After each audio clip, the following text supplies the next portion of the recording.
கலையாத கல்வியும் குறையாத வயதும் ஓர் கபடு வாராத நட்பும் கன்றாத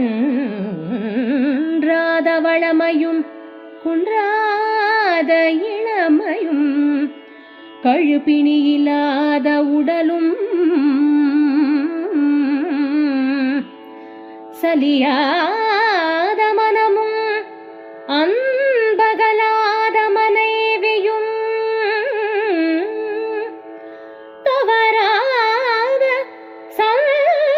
சந்தானமும்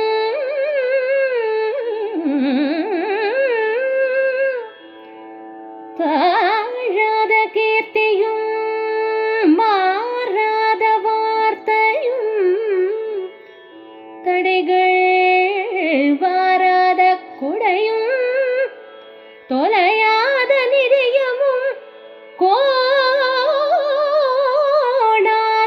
கோலும் ஒரு துன்பம் இல்லாத வாழ்வும் துய்ய நின் பாதத்தில் உதவி பெரிய தொண்டரோடு கூட்டு கண்டாய் அலையாழி அரிதுயிலுமாயனது தங்கையே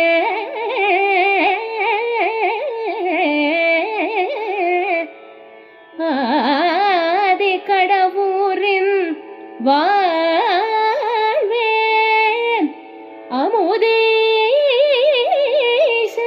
ஒரு பாகம் அகலாத சுகபணி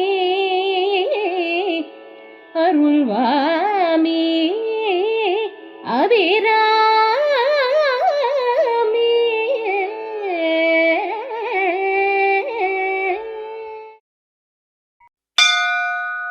உடையாளை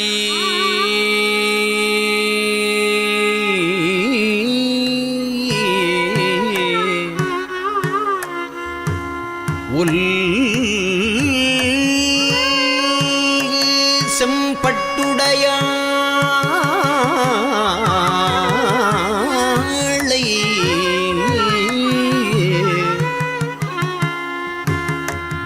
ஒளிர்மதி செஞ்சடையாளை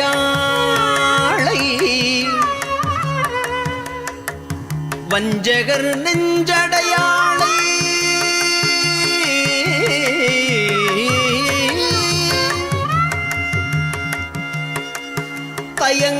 தயங்கு நுண்ணூல் இடையா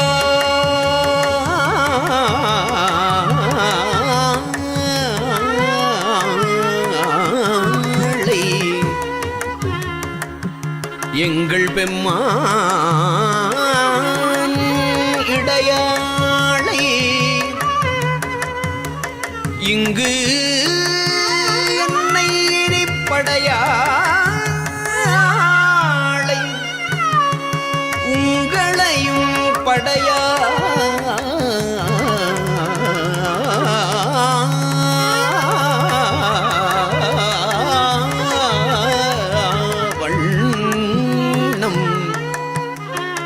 பார்த்திருமே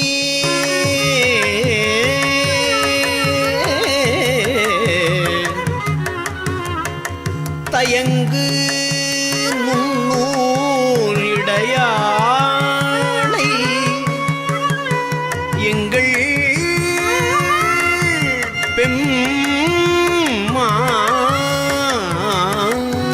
பெம்மானிடையா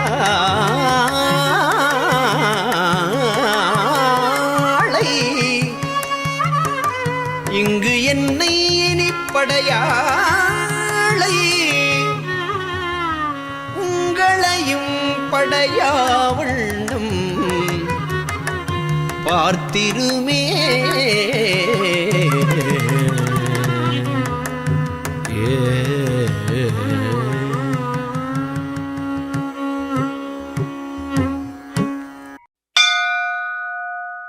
அன்பு உள்ளங்களே, நாம் தொடர்ந்து செயல்படுத்தி வரும் அபிராமி அந்தாதி விரிவுரை நிகழ்விலே இன்று 84வது பாட்டை பார்ப்போம். இந்த இறையாசி கூடிய இனிய காலை பொழுதிலே இப்படிப்பட்ட ஒரு இனிமையான ஆன்மீக அனுபவம் அடைவது நாம் எல்லாம் பெற்ற பேரைத்தான் சொல்கிறது.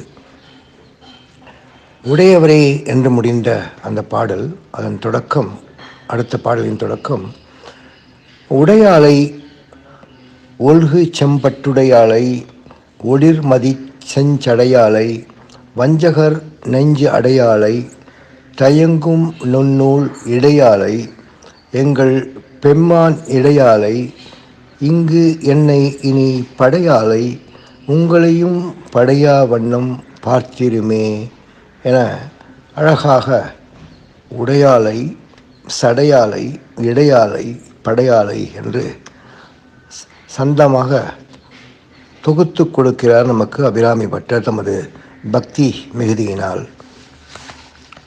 நம்மவர்களே எல்லாவற்றையும் தன் உடைமையாக கொண்ட அந்த பார்வதி தேவியை தளர்ந்து அசையும் செந்நிற பட்டு உடையை அணிந்தவளை, விளங்குகின்ற சந்திரனை தனது செம்மையான சடை முடியிலே அணிந்தவளை, விளங்கும் நுண்ணிய மென்மையான நூல் போன்ற இடை உடையவளை, எங்கள் பரமேஸ்வரனான அந்த சிவபெருமானின் வாமபாகத்திலே இருப்பவளை, இவ்வுலகில் என்னை இனிமேல் உடலெடுத்து வாரா வண்ணம் மீண்டும் படைக்காதவளை, உங்களையும் படைக்காத வண்ணம் அருள செய்யும் உபாக்கியம் எனக்கு தெரியும். அவளது திவ்ய தரிசனத்தை உள்ளும் புறமும் நீ செய்து அமைதியாக இருங்கள் என்று ஒரு அழகான அறிவுரையை நமக்கு தருகிறார் அபிராமி பட்டர். இவர் அம்பிகையை முழுமையாக வணங்கி பக்தி செய்யும் நிலையிலே எனக்கு மீண்டும் பிறவி கிடையாது என்ற உறுதி நிலையிலே இருக்கிறார். அப்படி செய்தால் உமக்கும் பிறவி அமையாமல் அவள் பார்த்து கொள்வாள் என்று நமக்கு ஒரு ஆறுதலும் தரும் அழகான வரிகளை இங்கு நாம் பார்க்கிறோம். பக்தர்களுக்கு அவர்களது உபாசனா மூர்த்திகளிடம் அப்படிப்பட்ட ஒரு உறுதியான நம்பிக்கையும் ஈடுபாடும் இருக்க வேண்டும். பிரகலாதன், அப்பர் சுவாமிகள் இவர்களெல்லாம் எவ்வளவு உறுதியாக இருந்தார்கள் என்பதை நாம் அறிவோம். ஒரு சுண்ணாம்பு காலவாயிலே போட்டு அவரை சித்திரவதை செய்யும் பொழுது கூட அப்பர் மாசில் வீணையும் மாலை மதியமும் வீசு தன்றலும் வீங்கல வீணையும் என்று அப்படி ஒரு இனிமையான அழகான ஒரு ரம்மியமான சூழலை நமக்கு பாடி காண்பிக்கிறார். அந்த சுண்ணாம்பு காலவாய் எவ்வளவு வெம்மையாக இருக்கும், சூடாக இருக்கும். உடலை வருத்தும் அந்த சூழலிலே அழகான வீணை ஒளியையும் குளிர்ந்த தென்றலையும் குளிர்ச்சியான மதிநிலையும் அழகாக பாடி காண்பிக்கிறார் அப்பர். அதுபோல் பிரகலாதன் அவனை யானையை விட்டு இடரச் செய்த போதும், மலையிலிருந்து உருட்டும் போதும், தீயிலே போட்டு வாட்டி எடுக்கும் பொழுது கூட பிரகலாதன் ஓம் நமோ நாராயணா, ஓம் நமோ நாராயணா என்று தன்னை மறந்து நாராயணனையே துதித்து எந்த விதமான கஷ்டத்தையும் அனுபவிக்காமல் உறுதியாக இருந்தான். இப்படி உண்மையான பக்தர்கள் எல்லாம் மிகுந்த உறுதி நிலையிலே இருப்பார்கள். அஞ்சுவது யாதொன்றும் இல்லை, அஞ்ச வருவதும் இல்லை என்று அப்பர் சுவாமிகள் சொல்கிறார். உண்மையான அன்பர்களுக்கு எந்த பயமும் இருக்காது. பிறப்பு இறப்பு என்னும் இரண்டுமே மிகுந்த துன்பம் தரும் செயல்கள். பிறப்பு இருந்தால் நிச்சயமாக இறப்பு உண்டு, தோற்றம் உண்டேல் மரணம் உண்டு என்பது சுந்தரது திருவாக்கு. பிறந்தார் உருவது பெருகிய துன்பம், பிறவார் உருவது பெரும்பேர் இன்பம் என்று மணிமேகலை சொல்கிறது. பிறப்பு ஒரு பெரிய துன்பம் தருவது, பிறப்பில்லாத ஒரு நிலை ஆனந்த அனுபவம் என்கிறது மணிமேகலை. வேண்டுங்கால் வேண்டும் பிறவாமை என்கிறார் திருவள்ளுவர். பிறவி பெருங்கடல் நீந்துவர் நீந்தார் இறைவனடி சேராதார் என்பது வள்ளுவர் வாக்கு. இப்படி மீண்டும் பிறக்காத ஒரு முக்தி நிலையை போற்றி புகழ்ந்து பாடி சலிக்காத புலவர்களே இல்லை என்றுதான் சொல்ல வேண்டும். இனி பிறவா தன்மை வந்து எய்தினேன் என்று சுந்தரரும், யான் ஏதும் பிறப்பஞ்சேன் என்று மணிவாசகரும் நிறைய இடத்திலே கூறியிருக்கிறார்கள். அபிராமி பட்டர் கூட அம்பிகையின் அருளை முழுமையாக பெற்ற அந்த நிலையிலே இனி நமக்கு பிறவி இல்லை என்று உறுதியாக நம்புகிறார். பிறப்பறுக்க முன்னே தவங்கள் முயன்று கொண்டேன் என்றும், உடைத்தனை வஞ்சப் பிறவியை என்றும், ஈன்றெடுப்பால் ஒரு தாயும் இல்லை என்றும் இவர் முன்பே கூறியிருக்கிறார். இனிமேல் எனக்கு பிறவி இல்லை, உங்களுக்கும் பிறவி இல்லாத ஒரு போகும் சூழ்நிலையை நான் சொல்கிறேன். அன்னையை வழிபட்டு ஆழ்ந்த தரிசனம் செய்யுங்கள். அம்பிகையை புறத்தே தரிசித்து உள்முகத்தும் கண்டு அமைதி பெற்று அழகாக வாழுங்கள். இனி அவள் உங்களை படைக்க மாட்டாள் என்று ஒரு வழி சொல்லித் தருகிறார் அபிராமி பட்டர். எல்லோரையும் தன் உடைமையாகவே உடையவன் ஆதலால் இறைவனுக்கு சுவாமி என்று பெயர். அதை தமிழிலே உடையான் என்பார்கள். அனைத்தையும் தன்னிடம் அமைத்து கொண்டிருப்பவன் என்பதே இதன் அர்த்தம். உடையான் என்பது அம்பிகை அனைவரையும் உடையவள் ஆதலின் அவளை சுவாமினி என்றும் தமிழில் உடையாள் என்றும் கூறுகிறார்கள். உடையாள் உன்றன் நடுவிருக்கும் என்று திருவாசகம் சொல்கிறது. உடையாளை என்று இந்த பாடலை இவர் தொடங்குகிறார். சர்வாருணா என்று ஒரு அழகான பெயர் அம்பிகைக்கு உண்டு. அவள் மிகுந்த செந்நிறம் படைத்தவள் என்ற ஒரு தன்மையை சொல்லும் அந்த வரி இங்கு ஒல்கு செம்பட்டு உடையாளை என்று காண்பிக்கப்படுகிறது. அரவின் பைக்கே அணிவது பன்மணி கோவையும் பட்டும் என்ற வரியும், சின்னஞ்சிறிய மருங்கினில் சாத்திய செய்யப்பட்டும் என்று முன்பே இவர் சொல்லியிருக்கிறார். அம்பிகை ஒரு செம்மையான சிவந்த நிற பட்டாடையில் பார்ப்பது அன்பர்களுக்கு ஒரு ஆனந்த அனுபவம். செம்பட்டு கட்டும் நுசுப்பின் திரு என்று திருப்புகழிலே கூட கூறப்படுகிறது. இப்படி அந்த சிவந்த பட்டாடையை பற்றி இவர் சொல்கிறார். ஒல்கு செம்பட்டு உடையாளை என்று ஆரம்பிக்கிறார். சில சமயங்களிலே பூதங்களுக்கு தலைவியாக இருக்கும் அந்த அம்பிகை சிவபெருமானைப் போலவே சிவந்த சடையை உடையவளாகவும், அந்த சடையிலே சந்திரனை அணிந்திருக்கும் ஒரு காட்சியையும் பார்க்கிறார். செஞ்சடையின் வெள்ளை பிறை பளிச்சென்று தோன்றும் அந்த காட்சியை ஒளிர் மதி செஞ்சடையாளை என்று வர்ணிக்கிறார். சாரு சந்திர கலாதரா என்ற ஒரு திருநாமம் அவளுக்கு உண்டு. தனிக்கண் விளங்கும் நுதற்பிறை மேலோர் மிகைப்பிறை கதுப்பிற்சூடி என்று ஆசிரிய மாலை என்ற ஒரு நூல் சொல்கிறது. இப்படி அம்பிகை தன் சடையிலே மதியை சூடியிருப்பது, அதாவது சந்திரனை சூடியிருப்பது பற்றி பல இலக்கியங்களும் மிக அழகாக சொல்கின்றன.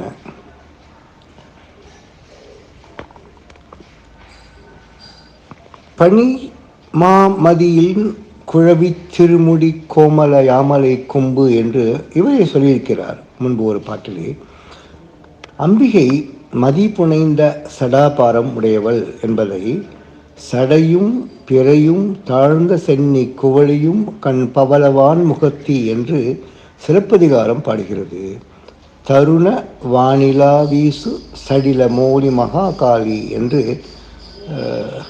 தக்கையா பண்ணி சொல்கிறது. இப்படி பல பக்தி இலக்கியங்களும் அம்பிகையையும் அம்பிகையின் தலையிலே இருக்கும் அந்த அழகான சந்திரனை பற்றியும் பாடி புகழ்கின்றன. வஞ்சகம் இல்லாமல் தூய்மையான ஒரு நெஞ்சோடு நாம் அம்பிகையை தியானிக்க வேண்டும். அப்படிப்பட்ட ஒரு நிலையில் அம்பிகை நமக்கு அருள் புரிவாள். நெஞ்சில் வஞ்சமில்லா இனம் என்று இந்த ஆசிரியர் சொல்கிறார் முன்பு. நெஞ்சில் வஞ்சகரோடு இணங்கேன் என்று தனது 81வது பாடலிலே இவர் குறிப்பிட்டிருக்கிறார். இந்த பாடலிலே அதே கருத்தை வஞ்சகர் நெஞ்சு அடையாளை என்று சொல்கிறார். வஞ்சகம் நிறைந்த நெஞ்சிலே அம்பிகை அருள் செய்ய மாட்டாள் என்ற கருத்தை விளக்கும் ஒரு அழகான வரி அது. தயங்கும் நுண்ணூல் இடையாளை, மிகுந்த மென்மையான இடையே உடைய அம்பிகையே எங்கள் பெம்மான் இடையாளை. பெம்மான் என்பது சிவபெருமான், எங்கள் பெம்மான் என்கிறார். அம்பிகையை வழங்குவோர் அனைவரும் சிவபெருமானை முழுமையாக ஏற்றுக்கொண்டு விடுவார்கள். அவன் எனது பெம்மான், எங்களுக்கு அருள் செய்யும் பெருமான் அவன் என்ற ஒரு அர்த்தம் அதற்கு. இங்கு இனி படையாளை, இங்கு என்ன இனி படையாளை என்கிறார் அடுத்து. இனிமேல் இவள் எனக்கு பிறப்பு தரமாட்டால், அதில் எனக்கு உறுதி இருக்கிறது என்ற ஒரு எண்ணத்தை உறுதி செய்யும் ஒரு வரி இது. இனிமேல் இந்த உலகில் வந்து பிறக்கும்படியாக என்னை மீண்டும் படைக்காத அம்பிகையே என்று இதன் பொருள். உங்களையும் படையா வண்ணம் பார்த்தீருமே என்கிறார் அடுத்து. இப்படிப்பட்ட அம்பிகை நீங்கள் பக்தி செய்தால் நீங்களும் மீண்டும் பிறக்கும் ஒரு சூழல் ஏற்படாது, அதற்கு நான் கேரண்டி தருகிறேன் என்கிறார் அபிராமி பட்டர். முகத்திற்கண் கொண்டு பார்க்கின்ற மூடர்கள் அகத்திற்கண் கொண்டு பார்ப்பதே ஆனந்தம் என்கிறார் திருமூலர். அபிராமி பட்டர் இந்த அபிராமி அன்னையை நீ தரிசனம் செய்து உள்வாங்கி அவளை வணங்கி பக்தி செய்தால் உனக்கு மீண்டும் பிறவி கிடையாது என்கிறார். அவர் சொல்லும் தரிசனம் வெறும் புறக்கண்களால் பார்க்கும் தரிசனம் இல்லை, அகக்கண்ணால் பார்க்கும் தரிசனம். அதைத்தான் திருமூலர் மிக அழகாக சொல்கிறார். முகத்தில் கண் கொண்டு பார்க்கின்ற மூடர்கள் அகத்தில் கண் கொண்டு பார்ப்பதே ஆனந்தம் என்கிறார். இப்படி ஒரு ஆனந்த அனுபவ நிலையிலே அம்பிகையை தரிசித்து வழிபடும் அன்பர்களுக்கெல்லாம் மீண்டும் பிறக்கும் அந்த அபாக்கியம் துர்பாக்கியம் அவலநிலை இல்லை என்பது இதன் பொருள். உடையாளை ஒல்கு செம்பட்டுடையாளை ஒளிர்மதி செஞ்சடையாளை வஞ்சகர் நெஞ்சு அடையாளை தயங்கும் நுண்ணூல் இடையாளை எங்கள் பெம்மான் இடையாளை இங்கு என்னை இனி படையாளை உங்களையும் படையா வண்ணம் பார்த்திருமே. மிக அழகான ஒரு பாடல், மிக எளிமையான பாடல் கூட. நல்லது நண்பர்களே, அம்பிகையின் அருளை நாம் முழுமையாக உள்வாங்கி வேறு எந்த விதமான தாழ்ந்த சிந்தனைகளையும் நம் மனதிலே நுழைந்து விடாமல் பார்த்து கொண்டு நல்லெண்ணங்களால் நிரப்பிக்கொண்டு நல்ல உள்ளத்துடன் இந்த உலகமே நன்றாக இருக்க வேண்டும் என்ற ஒரு பிரார்த்தனையை தினமும் நம் மனதிலே வைத்து அம்பிகையை போற்றி வணங்கினால் இந்த நாள் மட்டுமல்ல எல்லா நாட்களும் நமக்கு இனிமையான நாட்களாகத்தான் அமையும் நண்பர்களே.